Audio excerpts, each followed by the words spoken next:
Hi guys, hope all is well. Okay, let's wait for more people to come in.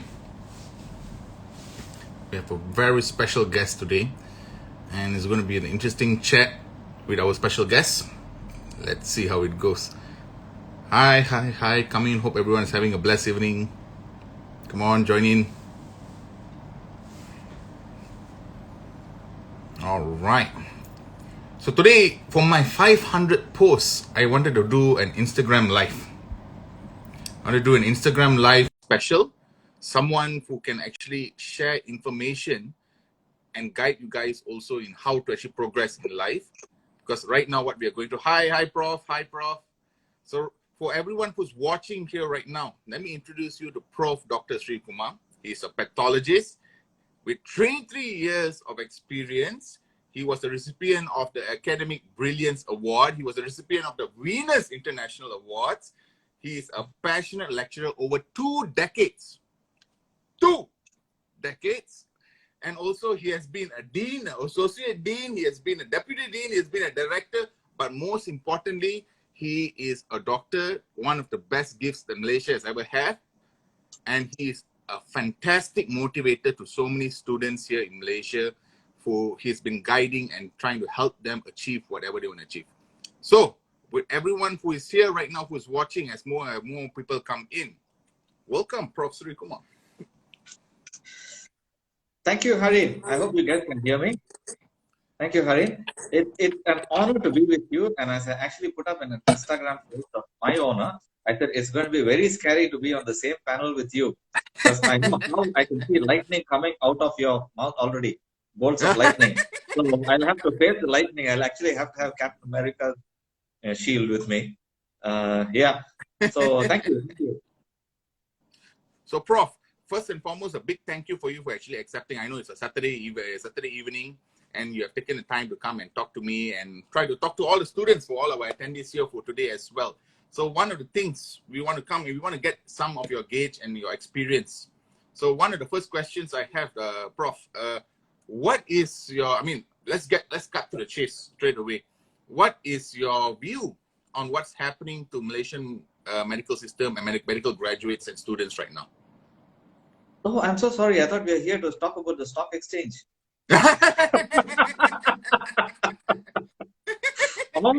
or maybe better still about the secret of your wonderful beard. I'll need to learn from you. Oh my God! I'll need to learn from you. And now every time I meet you, you look younger and younger.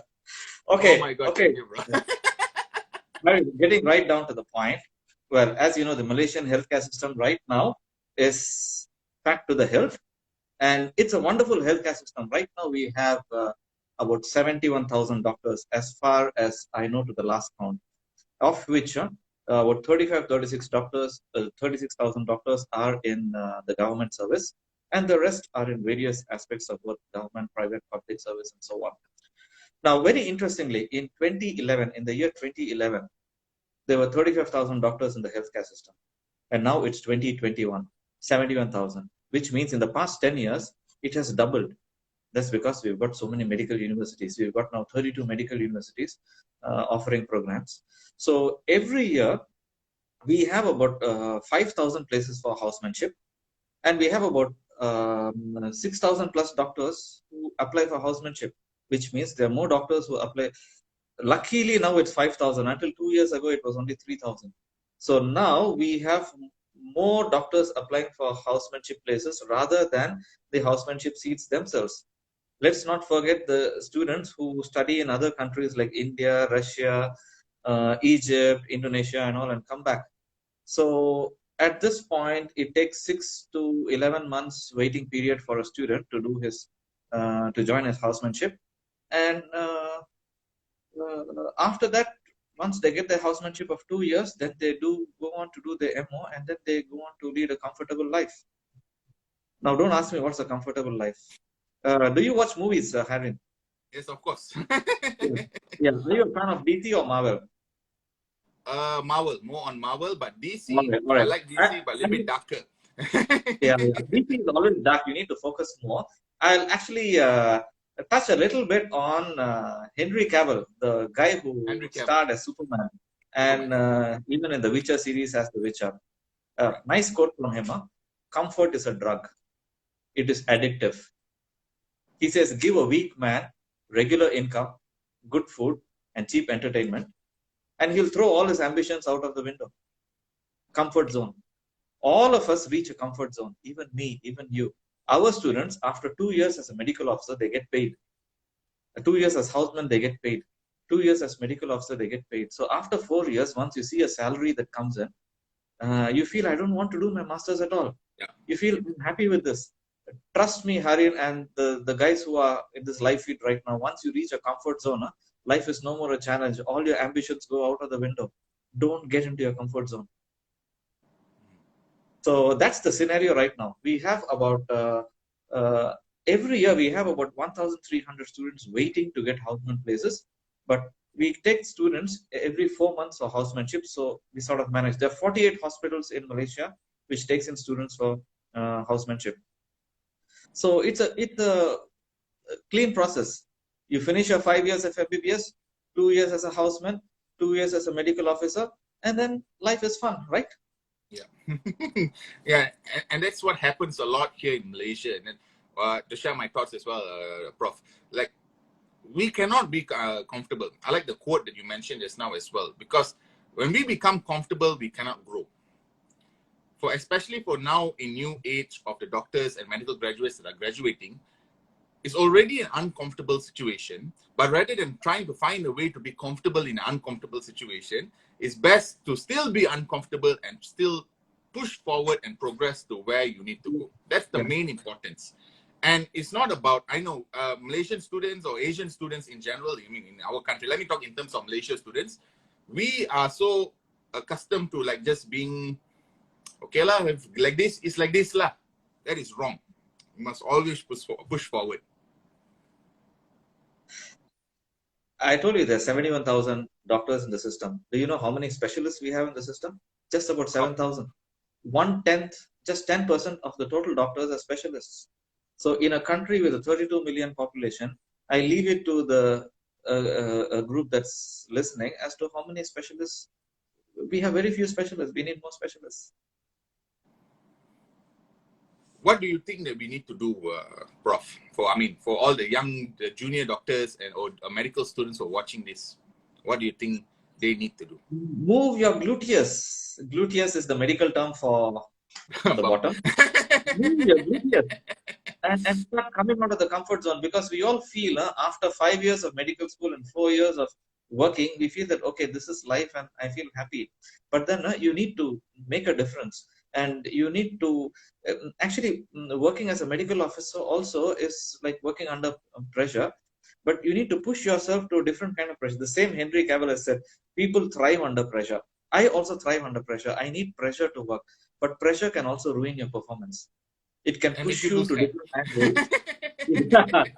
That's many medical students are going through depression and things like that. So you'll actually have to plan your career. I tell my students ranging from year 1 to year 5, what do you see yourself in 10 years from now?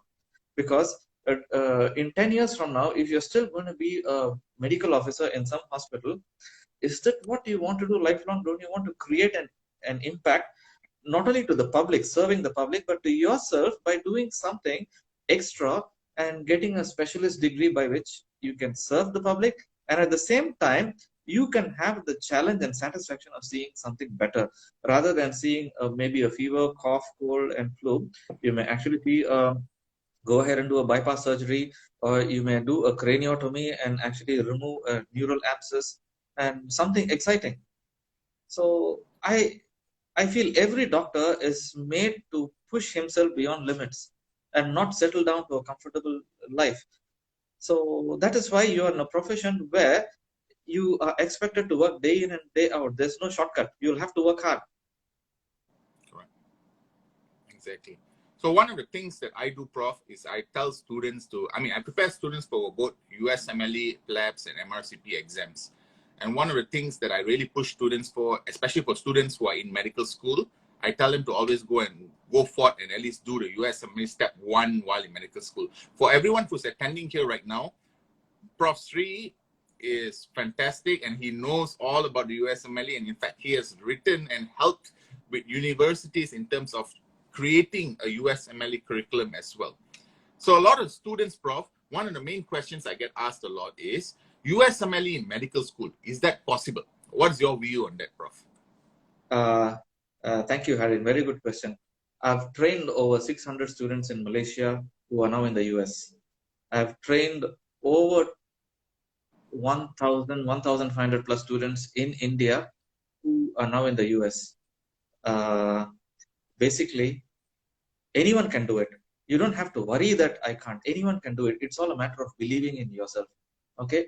And once you believe in yourself, you'll have to actually cultivate a mindset. And the students now, basically, they just study and they regurgitate. I remember you also said that in one of your posts. I follow all your posts. Huh? You've got 500 posts. Thank you. And over 500 posts, I've seen your post grow. I've seen the lightning grow, and I've seen your beard grow as well. So, you know, there's a lot of lightning out there. There's a lot of flashes of lightning. And I've seen posts of you where you change yourself into the Joker as well. Oh, yeah. So that's when I thought you're into DC rather than Marvel. Yeah. So basically, you can do it. The best time to do your step one is at the end of your second year after you finish your basic sciences, because that's when you fill in your form for the USMLE, they allow you to write the exam, because that's when you show that you have completed so and so weeks of step one. And when you apply for your step two, you'll need to show that you've done 185 weeks of your total basic sciences and clinical sciences for step two, because in the US, it's a 4-year program. So it's 180 teaching weeks. While here, it's all a 5-year program. Malaysian MQA allows 44 weeks a year, which is 210 something. So our program is actually about 20 weeks more than the US program. So all our students are eligible to write even the step 2 CK and CS. And USMLE is not something big that you can't achieve. Once you believe in yourself, main thing, you have to overcome procrastination and hard work. If it's like studying just before the exams, forget about it.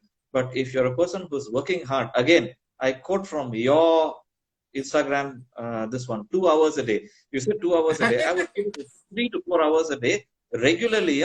You can easily beat step one, and it's all about answering questions. And of course, we'll save this for another a live Instagram as to how you can answer questions. Sometimes you after 2 years of experience, you develop a gut feeling by which even if you don't know the right answer, you can actually try to answer the question. So that we'll save it for another session. But just hard work, don't make excuses, perseverance. You guys can do it. And it's all about planning your life. You see what you want to be in the next 10 years. In the next 10 years, if you want to visualize yourself into being a top neurosurgeon or a top cardiologist or an ophthalmologist or even a pathologist like me, just go ahead and aim for it. Conceiving is the first aspect. You conceive. And some of you can watch my video on YouTube, Conceive, Believe, and Achieve. Conceive your thought and then go ahead to believe in yourself. When you believe, you're already halfway in there. Because it seems impossible until it's done, but you can do it.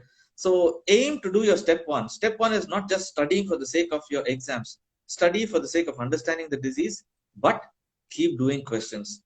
Of course, Mr. Harin here is in Kaplan, and he is the main brain behind Kaplan. But as far as I'm concerned, there are numerous sources, but I've seen Kaplan to be the best, followed by QBank. There are a couple of more guys, but when it comes to first-time success rate, 80% and above, I've seen very few service providers. That includes Kaplan and maybe the QBank in USA. You'll have to do questions. You'll have to keep doing questions regularly. You can crack your step one. Once you crack your step one, you will straight away be motivated to do your step two. So start where you are. Use what you have and do what you can. One of the questions I get asked a lot as well, Prof, because for a lot of Asian students or Malaysian students, we have been fixated to when you want to go and specialize, you have to specialize in UK or Australia. So when I started doing this and all that, when I started saying US, everyone's like, hey, US. So one of the issues that a lot of students, the challenges, that a lot of students go through is feedback. most of the time is negative feedback from other people. So as a pathologist, where you came through, how do you deal with negative feedback? Because you get a lot of students who say, I'm doing USMLE right now. And then some students will come, I mean, some parents who are not even doctors, by the way. They're not even doctors. There's always the people who are not doctors or not medical students who are giving advice and saying, why are you doing that? How, in terms of students' mentality, how do they deal with negative feedback? Okay, very good question, Mr. Harid. Asian students generally tend to do what their parents want them to do. I wear a sweater because my mom is feeling cold, is what a child says. So many children don't have the opportunity to actually think for themselves, but now it's slowly opening out, and parents are opening out to have kids think of their own. But I'll be very honest with you, those who want to go and study in the UK and Australia, the doors are closing. Now, in UK, all the medical schools now have a limited quota for international students. And most of these are reserved for European Union. Only when the European Union fills up, they open out to Asians. And there are some universities that say that, okay, our program here is accredited in the UK, but accreditation is a different story. Getting a foundation year 1 or year 2 entry into UK is going to be impossible because it's already full there. And as much as PLABs are there, you can write PLAB. As much as Australia is there, remember that it is graduate entry in those places. In addition to your basic degree, you will actually have to do a bachelor's degree before you apply for your MBBS there, or you need to do your MBBS with another degree to apply for a master's there.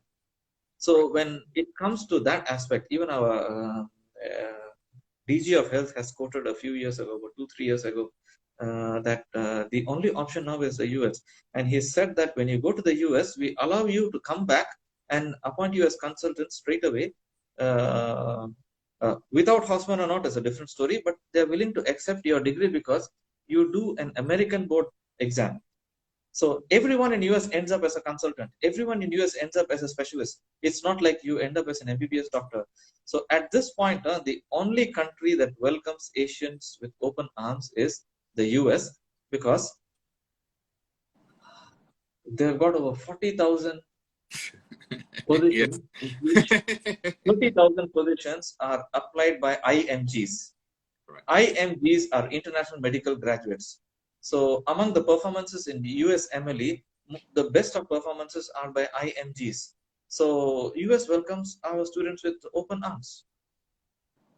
Okay, somebody has asked, there's a limitation there for USMLE. Yes, as I told you, there are limited seats. You'll have to perform among the best. Okay, the passing score for USMLE is used to be 160, went up to 170, 180, 190. Now it is around 198 for step 1 or 205 for step 1. But I tell you, just passing doesn't mean that you can, you're guaranteed the residency there. You'll have to do well. You'll have to be in the top percentile. And you can apply for residency even in 20, 50 or 100 university hospitals. And there's a package for that. You have to spend some $500 to apply for 100 hospitals. The more you apply, the greater is the chance for you to get a residency. And you'll have to create a portfolio or a profile for yourself when you apply. I hope I've answered your question, the person who asked. Somebody asked a question out there. So I'm sorry, Mr. Harin is the moderator here. Mr. Harin is the main person, and I shouldn't be answering questions beyond your. So it's already shifting as well. It's like it's like how it works is that, why I push a lot for you, because sometimes people come and ask me, Mr. Harin, why you're working for Trump? Is it? You're working for Biden, is it? I was like, no, I don't work for that. I work for the students. I work for the Malaysian medical students, and any students who reach out to me. The whole idea here is for me to try to get you into specialization. So if you look at every countries, you look like UK, Australia, and also even Malaysia, for example, first priority is given to citizens first. But in Malaysia, of course, there's a quota system. First priority is given to a certain, and a certain. So it becomes difficult to actually get into a master's program. So like in US, because of the shortage of doctors that you're having in the US, an American applicant as well as an international applicant is put into the same pool of application. And you are purely judged on your USMLE scores as well as your personal statement and your CV and all the other stuff. Yeah. Okay, just to add, Mr. Harin, in Malaysia, after your 5 years as a medical doctor, you do 2 more years as a houseman, 2 years as a medical officer, and then you are in the whole pool where you apply for your masters. It may take 2 years or 3 years or 4 years. By then you're Yep. married, you have kids, your thought Yes. processes change. You Yep. get into your comfort zone. My suggestion to students always, my advice is, you finish your education all through. After your 5 years of MBBS, if you get an option, go ahead and do your residency in the US. Straight away, go and do a 4 years. Again, I'm not pushing students to the US. What I advise is based on how fast you can finish and start earning. A lot of people have said that money isn't everything. But I say that yes, money is something. The earlier you start earning, the greater is your earning capacity. It goes up in geometric progression as a consultant. And everybody who goes to the US ends up as a specialist, because you do your residency and you do your AB American board and you become a specialist. And one of you has asked a question. I'm sorry, I missed the question. After completing residency in the US, do I need to work in the government if I have to work in Malaysia? It's a very interesting question. In one of the Q&A sessions, the DG has said that we welcome people from the US who had um, um, who completed the AB with 5 or 10 years of experience here. But that was a quote from the DG in a meeting. And we'll always have to rely on government rules. But if my personal opinion, if a person who's maybe an endocrinologist and a thyroid specialist or a neurosurgeon after 10 or 15 years comes to Malaysia and he's asked to do a houseman here, uh, it's not fair for him also. But we'll have to wait for government policies at that point in time, 5 years or 10 years down the lane. But the ministry realizes that we need specialists. So I'm sure they'll be liberal. So like in terms of coming back, like so a lot of students who are actually taking the USMLE is because and going for US residency is because they don't want to do housemanship because there's 1 year waiting time, 2 years contract. So that's what's happening right now here in There are Malaysia. lots But of if you other were things to do the even after the residency, contract. I'm sure you know about the contract doctor's yeah. situation. I wouldn't want to discuss that here, but I'm sure you know about that. So if you were to come back to Malaysia, the American boards is recognized in Malaysia. So you just have to go and register in Yeah. NSR, the National Specialist Register. You'll be put Yeah. either in a 1 month or 3 month gazettement period, and then you can choose to work either in government or in private. But since sending students for the past 8 years to the US, I've not had a single student who has ever come back to Malaysia Same after with that. me. I've got a lot of students there. Many of my students there. In fact, a couple of my students from Perdana University, where we had both the Johns Hopkins curriculum and the University of California, San Diego curriculum. They've stayed there and they've got the best resident award. And many of our students excel there. They're fantastic. They feel that, that's the thing about our students. We always feel that we're not good, but, it's once we go out, we feel that we realize that our students are better students there among those there because we strive for progress, not perfection. Because And when I one see thing I my tell you, everybody thinks I'm not lucky, but I tell you, the harder you work, the more luck will chase you.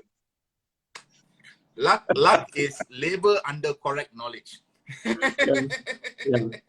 And so, But actually, for those of you who are listening, don't regret. When you get a chance to do it, just go ahead and do it. Don't regret later that I haven't done this. The same thing with me. I don't regret the things that I have done. I regret the things that I haven't done when I had a chance. one thing also, Prof, I want to ask you a question, Prof. Malaysian students in general, because of what's happening right now, and all, everyone is studying online. So when I talk to my students, sometimes the main question is like how I'm going to balance USMLE and that kind of stuff. Although the subjects are the same as what they are learning in the MBBS or MD, but they are studying online right now. So we are trying to push students to come and go and study more online using more additional supplement. But what would, and they're always worried about waiting for an opportunity to come from the government. There's always like the hope that, okay, I'm going to get called for housemanship. I'm going to get into confirm houseman or confirm MO. What would be like the motivation that you give to students who are like at the verge of giving up while in medical school? Specifically, there's two parts. Part number one is for the preclinical students who have just started medical school and are sitting at home and studying online. Part number two is the students who are supposed to be in clinicals right now, but they are learning in virtual clinicals. Yeah. Okay. For those of you who are in clinicals and doing virtual, I know it's a tough time, but just hold on. Everything is going to open. I understand that the KPT has allowed the universities and hospitals to open from October 15th. Okay. But for both the clinical students, push yourself. No one else is going to do it for you. Okay. You have to push yourself and, dream of accomplishing things. But at the same time, don't sleep while dreaming. Stay awake and make it happen. Yes. For students who are starting year 1, year 2, year 3, basic sciences, number 1, prioritize your goals. Again, I go back to what I said about conceive, believe, and achieve. You conceive an idea, you believe in it, and only then you can go forward to achieve it. But that is the next stage. The first stage for you students, preclinical, is prioritize your goals. Okay, if you wish to be on top, you need to make academics your priority. Don't forget about Netflix, forget about family events in the weekend and all that. Even if you have family, friends, outing, first preference is to studies, especially when your exams are nearby. Don't waste your time. Be punctual to your class. Okay, punctuality is the most important.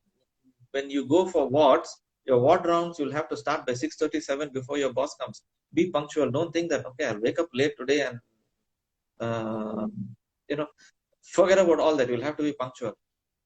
And no cheating or plagiarism. I've been in medical university for I've been teaching in medical universities for nearly 2.5 decades. When a student plagiarizes, copy paste your logbook or copy paste. Yeah, I'm gonna change me into Batman, please. When when a student does a copy paste and all that, plagiarism is unprofessional. You will be kicked out. And when you cheat, you're also depriving yourself of valuable knowledge. Don't cheat or plagiarize. And remember what will happen if you get caught. I know you're all busy. Sometimes you share your friends' logbooks and you use the same case, but plagiarism is a big offense. Concentrate on what you're doing.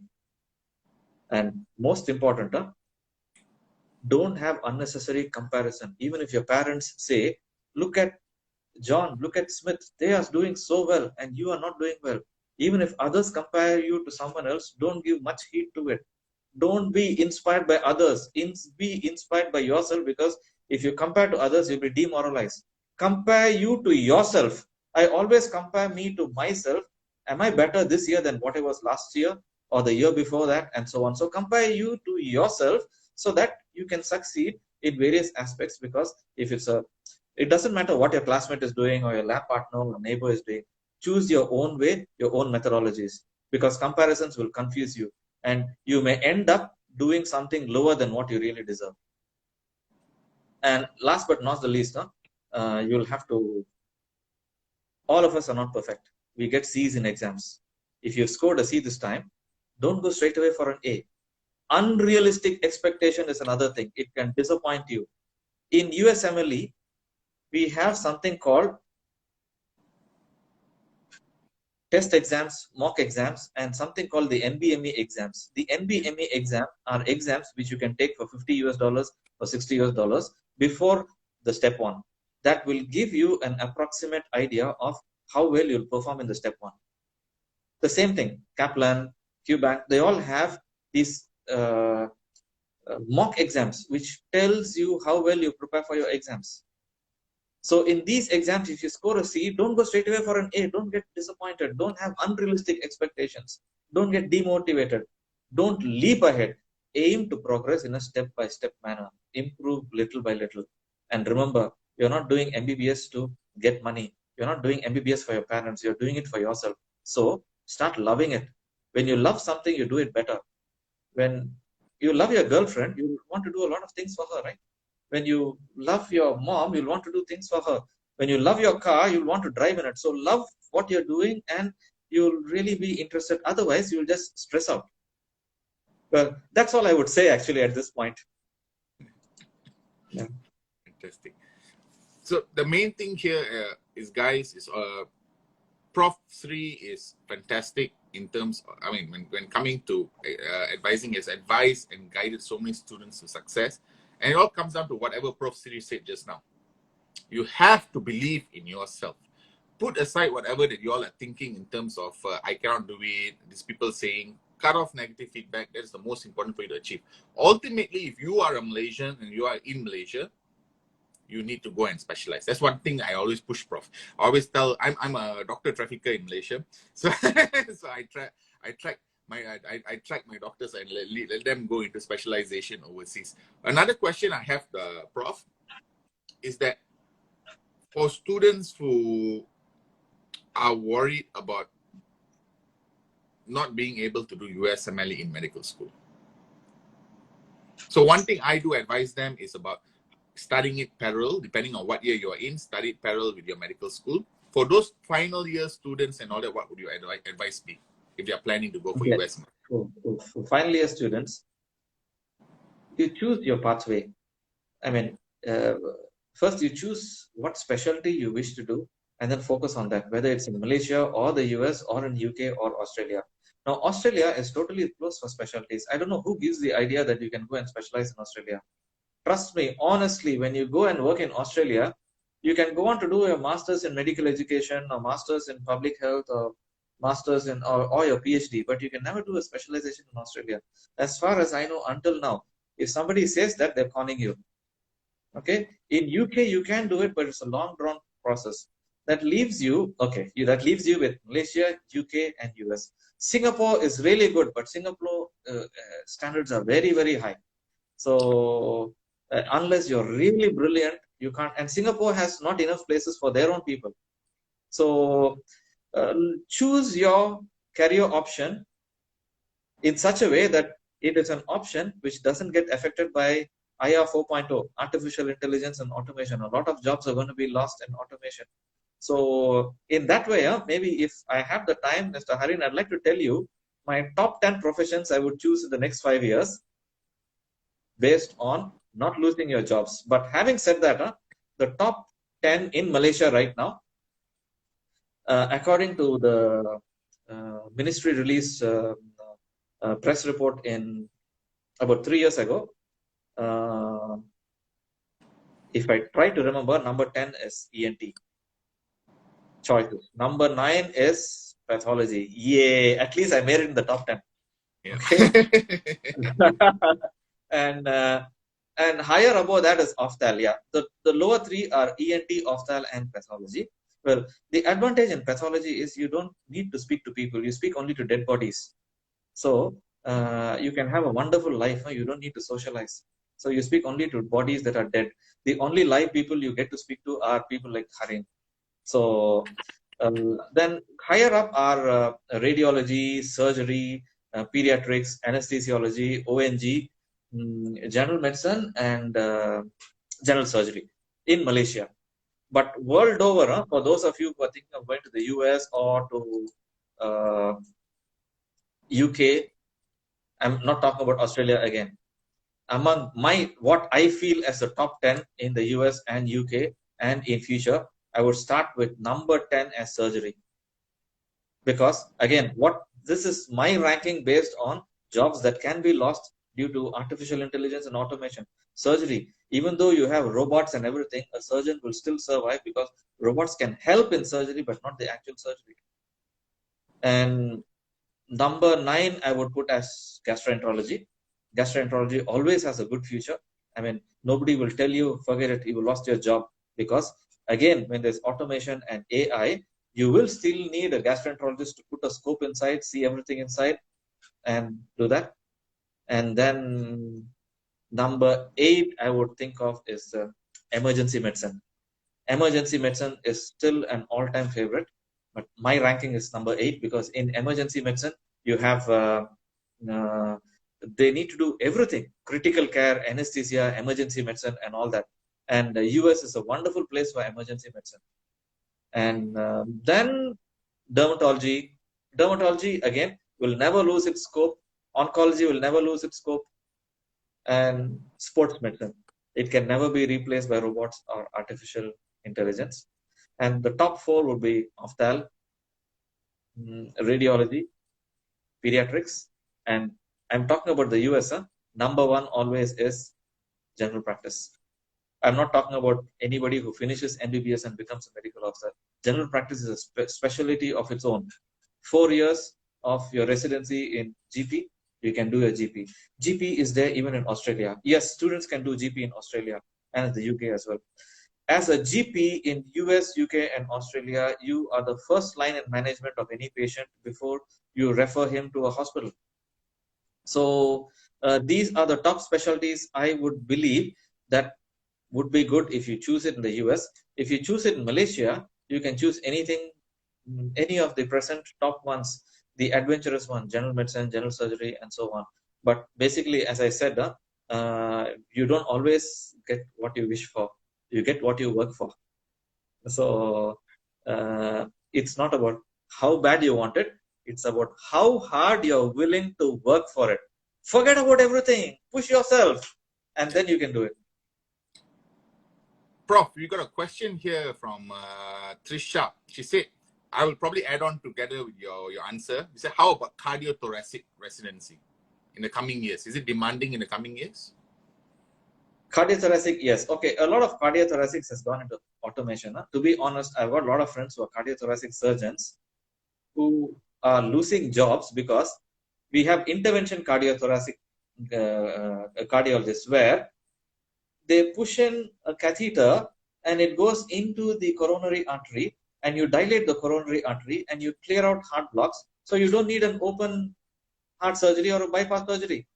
So because of intervention cardiologists, cardiothoracic surgery is slowly losing out, but still there is a lot of scope for cardiothoracic surgery because they are needed for congenital cardiac diseases and all that. But right now, one of the top specialties is intervention radiology. You have radiologists who are doing these cardiac catheters, brain catheters, and clearing out clots. So to answer your question, yes, it is still a specialty, but not as popular as it was about 10 years ago. It's slowly being replaced by intervention cardiologists and interventional radiologists. I hope I've answered your question. I have a question here. How do we do elective in clinical? Let me answer this, Prof. How do we do clinical rotations in USA as an IMG? It's actually very simple. A lot of students think doing clinical rotations in the US is very difficult, but it's actually one of the most easiest things in the world. And I've developed a strategy on how to actually go about it and get you to go and do a clinical rotation. For my students in my program, I only ask them to do a clinical rotation after they have completed step 1. After you have completed step 1, then we will provide forward and I'll give you a strategy how to go and do it for free, because there are so many companies in the US. I won't say the names now because I don't want to get sued, but there are so many companies in the US that actually offer you to pay $2,000 to $3,000 US to do a clinical rotation. In my opinion, the USMLE exam is already expensive. We want you, if you're in my program, you're paying the joining the program, we want to make sure that you get into a residency and we will give you a strategy to go and apply for free. So the only cost that you have to think about is your flight fees and your cost of living. Is the most easiest way of actually getting into a clinical rotation for free. And I tell you, when you join my program afterwards and I tell you how it's done, you'll be like, I should have thought about this. So that is our problem. In my program, I prep you for USMLE. On top of that, until residency, I'll be guiding you and making sure that where you need to go, where you need to go. We also build on CV. We also build on personal statement and where to apply to and how to apply.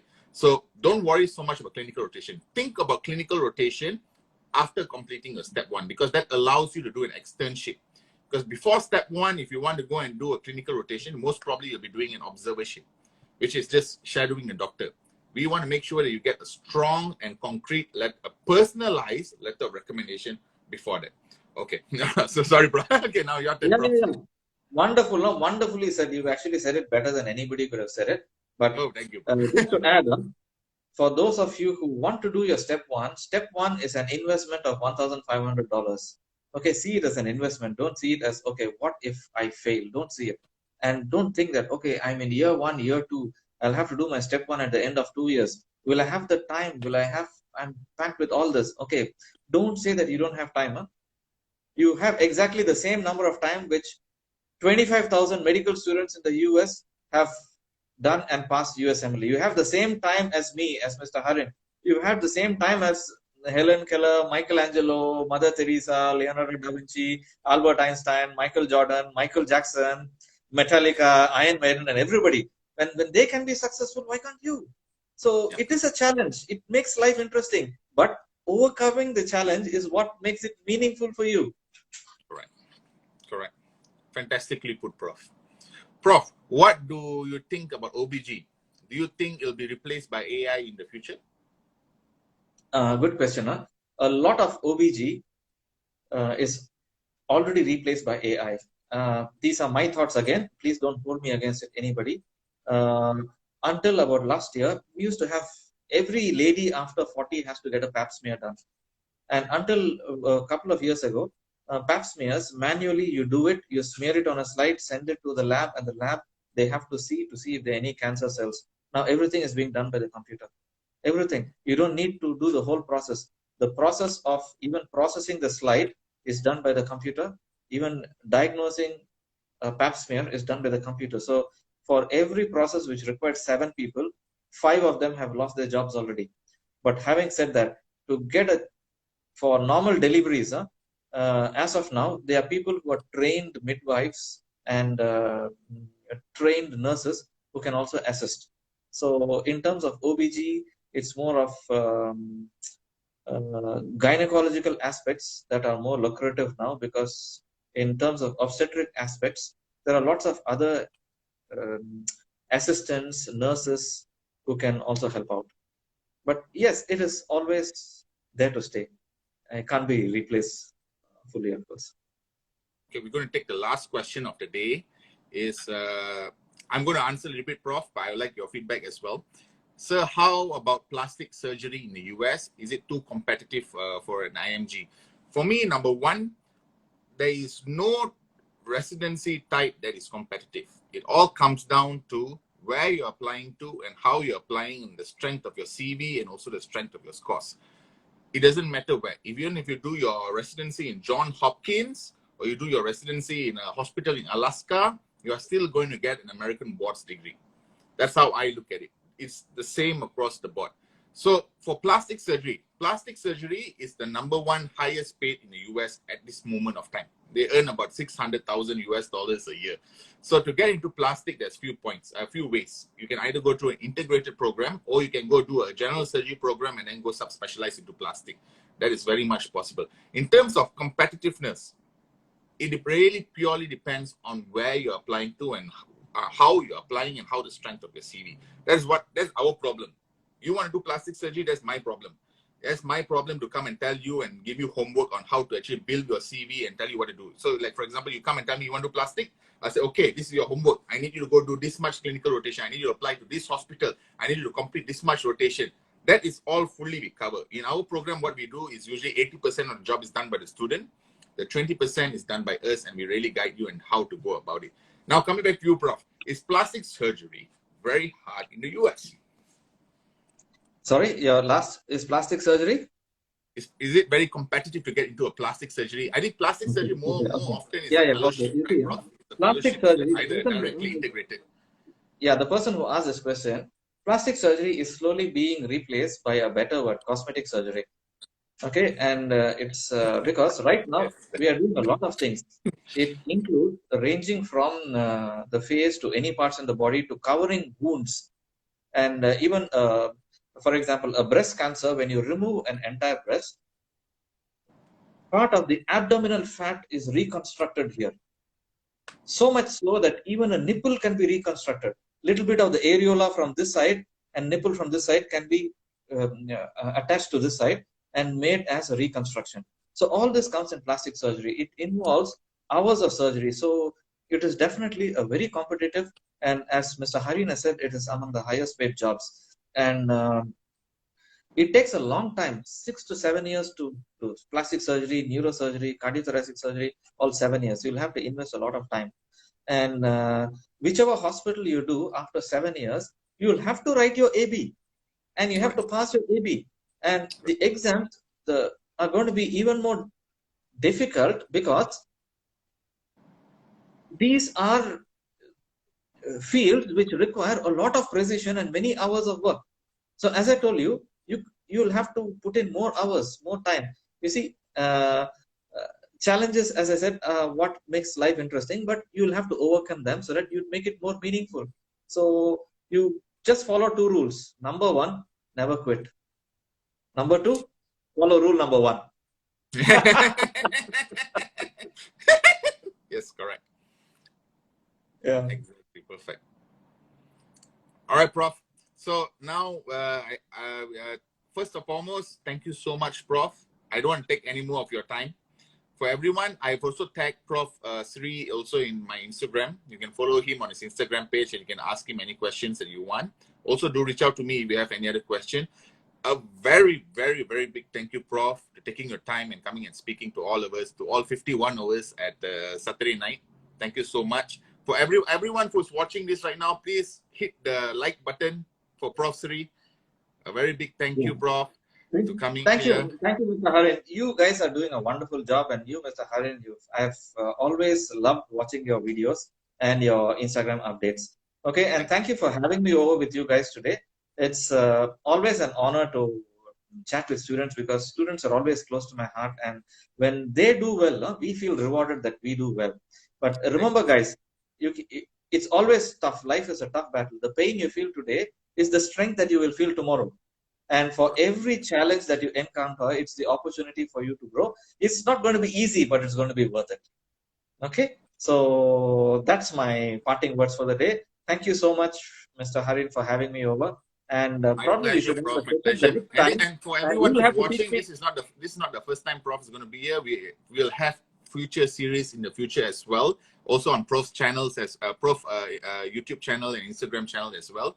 So do stand by and watch our pages for any future updates where we'll come and discuss more about the medical future for medical students and medical graduates in Malaysia. And to all the people who are watching here today, a big thank you for taking the time out on a Saturday night to come and speak and come and hear what we have to say. And hope you all have a very blessed weekend and hope you have a very blessed day. Prof, thank you, Prof. May the force be with you.